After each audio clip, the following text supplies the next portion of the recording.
There's lots of different Frosty ornament designs out there, but today we're going to turn one like this. Let me part this one off, and I'm going to use that as a pattern to decide what changes I'll make on the one I'm going to show you.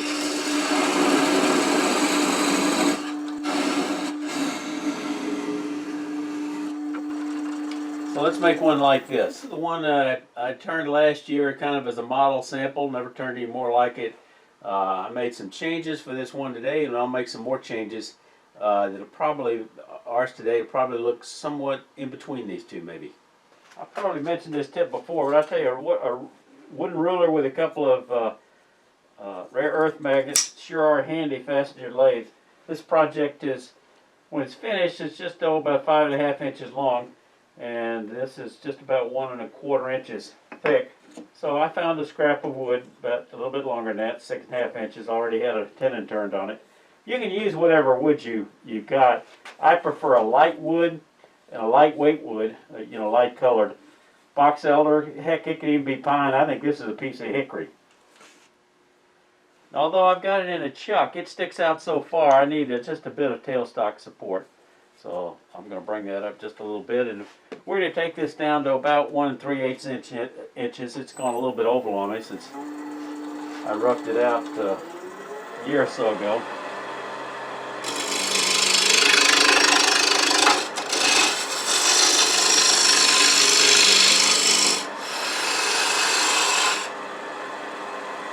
You're going to be turning multiples of these. It certainly helps to make you a little storyboard, but here's one for a different type of ornament.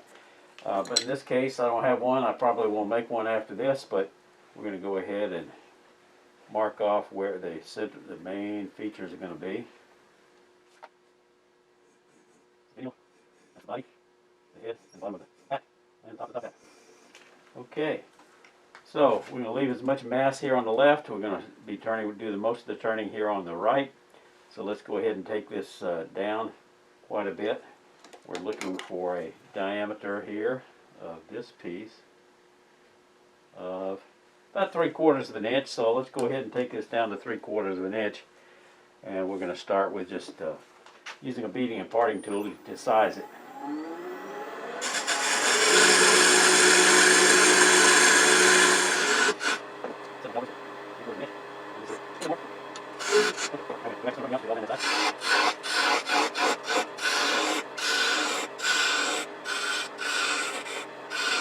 Okay, there's the bulk of it. Now we're going to reach for a spindle gouge.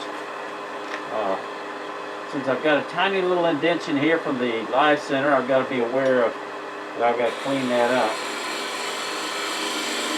So the actual tip is going to be down there somewhere. So let's just go ahead and shape that tip down a little bit.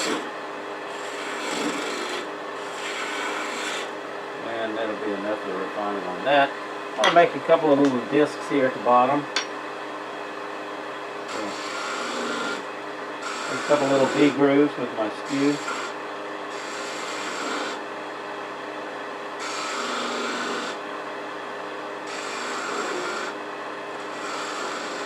And those look good.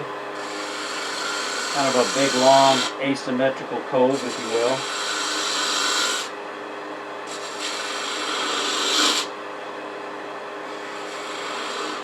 And now I'll start taking it down from this side.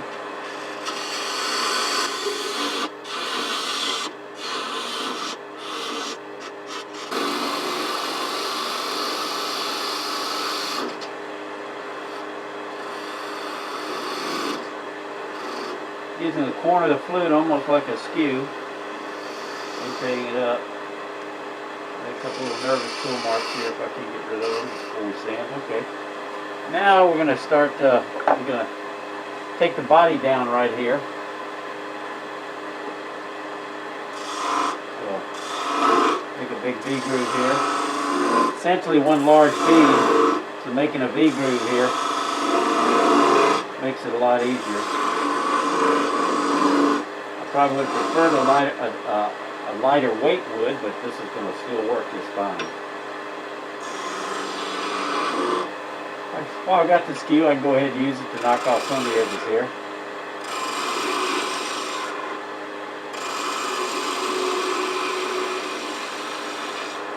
Never back up when you're turning a bead with a skew, or you'll lose that bevel support every time.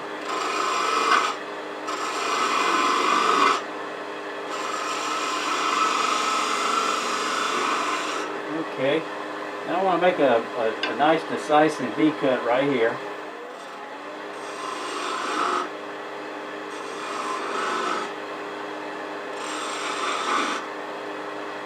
Nice crisp detail, I like that.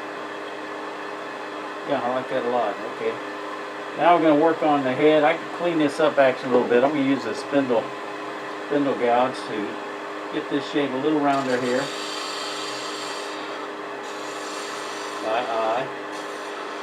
I'm looking at the horizon even though the tool's further down. Laying on its back, lift the handle, rotate, and swing it around. Now the other side, get a little nervous tool mark there to clean up. And getting in that detail sometimes tough without getting your wing caught up in the next place. So I'll go ahead and probably reduce the size of this bead that we're going to have for the head.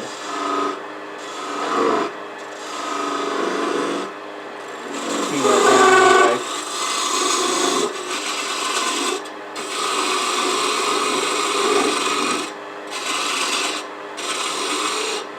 Okay.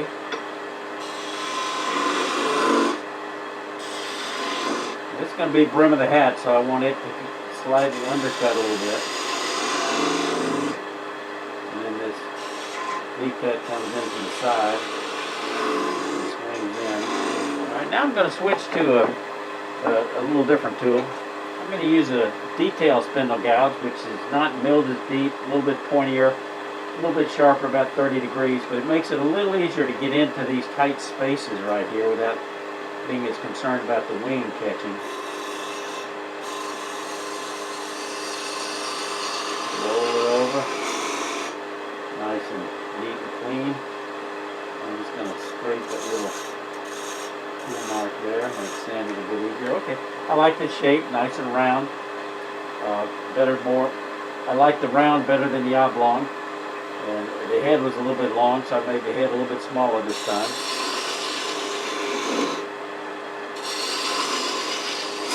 And I gotta be careful not to, I may have already done it, rounded that head too much.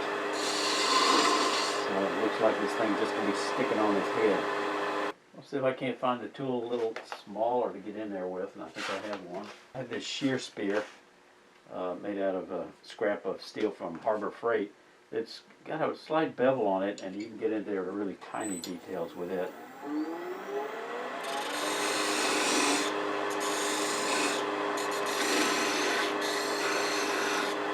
I don't use this tool very often, but there's a time for it. Okay, start working on this brim. I don't want to take the hat down just a little bit. Just a tiny little chamfer right there on the edge. And a slight angle cut down here from the brim. With a V cut on each side. And now we're going to take this down a little bit. That hat's a little big, I think. Where a storyboard comes in, once you figure it out, I think when I make my storyboard, I can look at all three of these things that I've turned and get the dimensions closer to being right. Go back to making that parting cut again. Detail gouge, or a spindle gouge rather, to make it deep and cold into the head brim.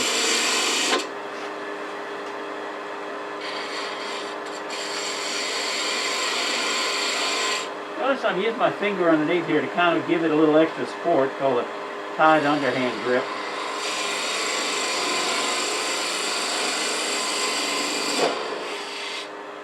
Okay, one little trick I found in decorating on the hat brim, or the hat band, that if you make just a little bit, make it a little bit proud. So I'm going to come up here and just take it down just a little bit, maybe not quite that wide, just to give it a shadow line, a little better definition.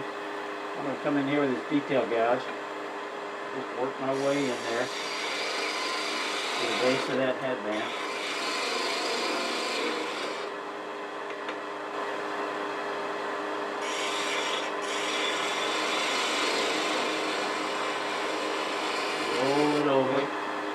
going to just cut a little chamfer here on the edge, like that.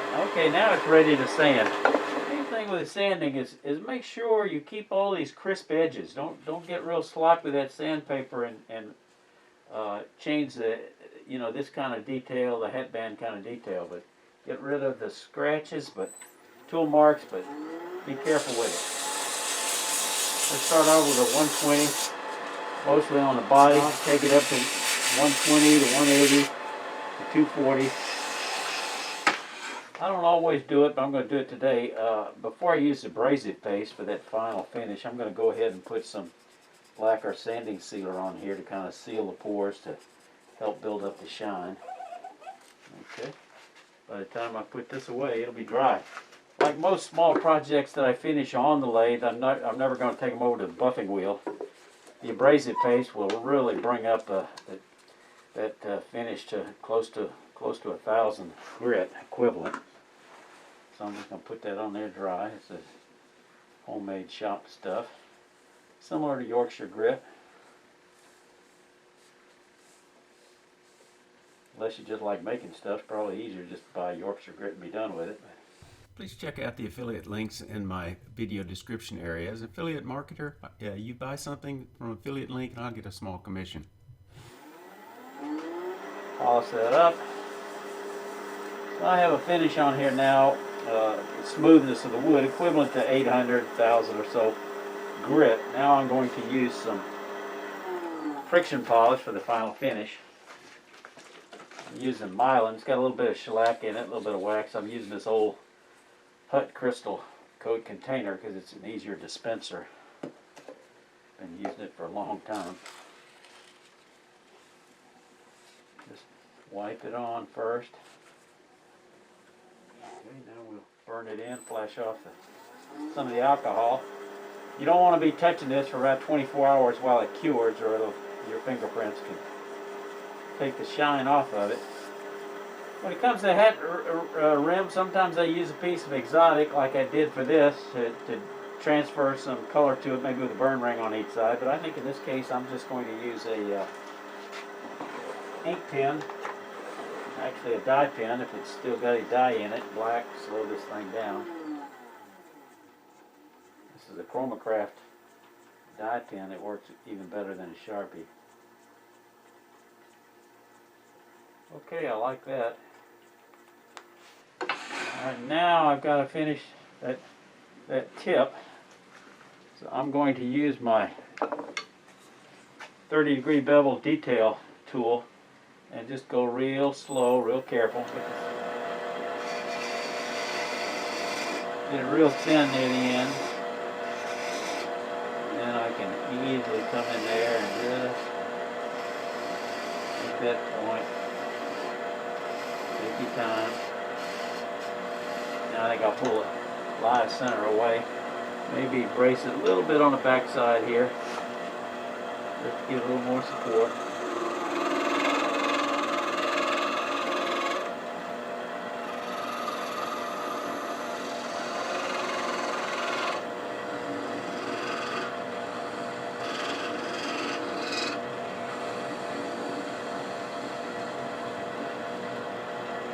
There we go. Okay, and we'll sand that out and put a little bit of finish on it. Now you have to always think about what your next sequence of events is going to be. I'm going to part this off, but if I was going to turn a nose, I'm going to show you how I decorate that with puff paint. If I was going to turn a wooden nose, I would want to go ahead and, while it's on the lathe, pick out which side it's going to be on and go ahead and drill a hole for that nose. Otherwise, it's a little harder to do off the lathe. But I'm going to decorate that a different way. I'm going to go ahead and part this off. Thin parting tool.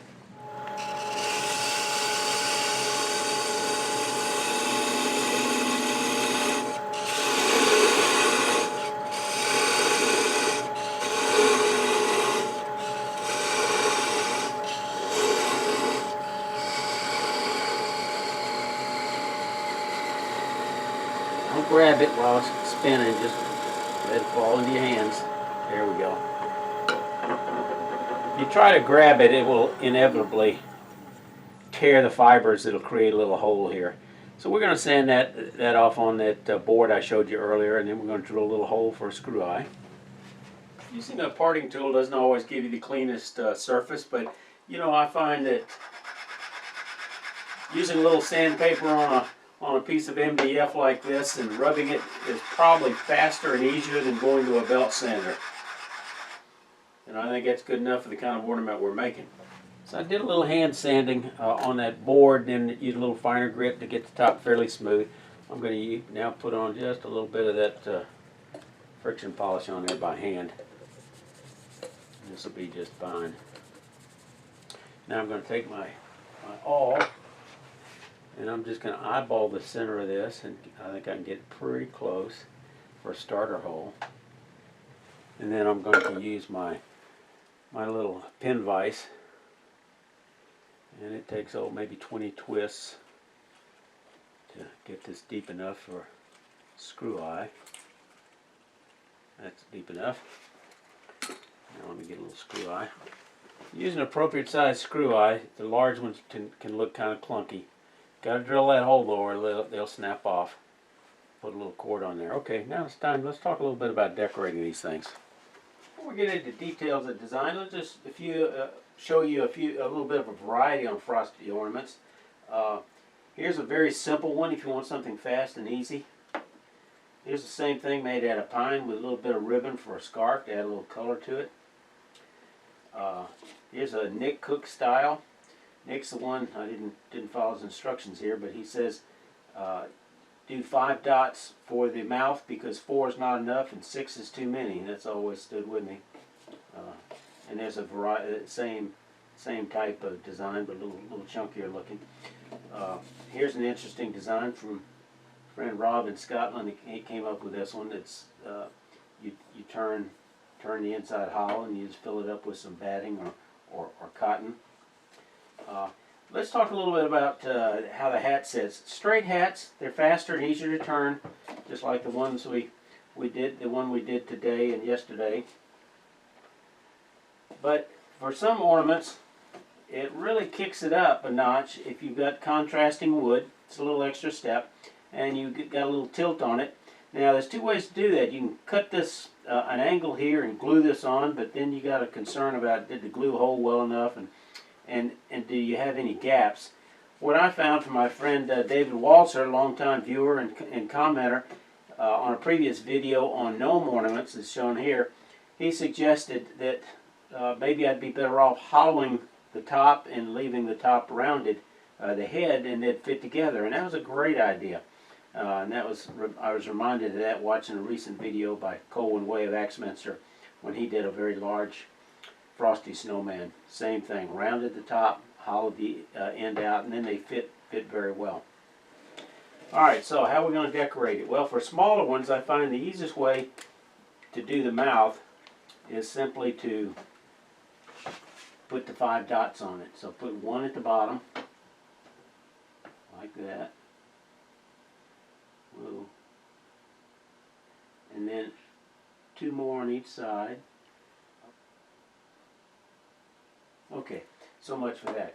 Now, for the other parts, I've got this idea again from Nick Cook from a demonstration I watched the first few months I was turning. I went out and bought this puff paint, they call it. It's some type of acrylic. You use it for adding texture design to t-shirts, but it just, let me test it out here first, make sure it's going. So this bottle is 17 years old. I don't use very much of it, and it gives a little more texture. But it's harder to control that for the mouth. So you just do it for the eyes. And you do it for, we're going to come back to the buttons. And then we're going to use some orange for the nose. And we're just going to pull that nose out a little bit. Okay, let me test it here. Yep. You just touch the wood and then pull it out as you squeeze it. And then you'll get just a little bit of texture. Got to make sure it dries before you handle it. And then we're going to come back with puff paint, and I like to put about 3 buttons on his belly. And this puff paint looks so much better than a Sharpie. Okay, then we'll go for that. So there's that process of decorating. Even on a small ornament, it's easy enough to use something as simple as a piece of yarn to make a scarf, and it adds a little bit of color to it. I'll just try that on this one. You can put a screw eye in these and leave it, or you can add one of these fancy Christmas tree hangers. They're pretty inexpensive. My preference, let me figure out how to get this off, is this 1/16 inch cord where you can find it, because I think it displays real well. So cut you off about 7 inches and tie you an overhand knot at the top. Make it fairly long so you can actually slip a tip of a Christmas tree into that loop. And my wife tells me I always trim it where it looks unkept.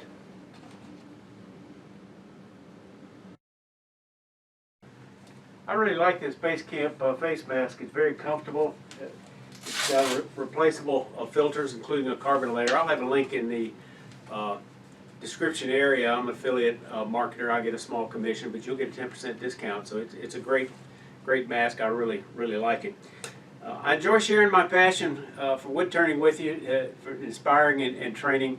Your comments are valuable to me, so please leave them in the comments below. And remember, Merry Christmas, and y'all stay safe. Come on back, you hear?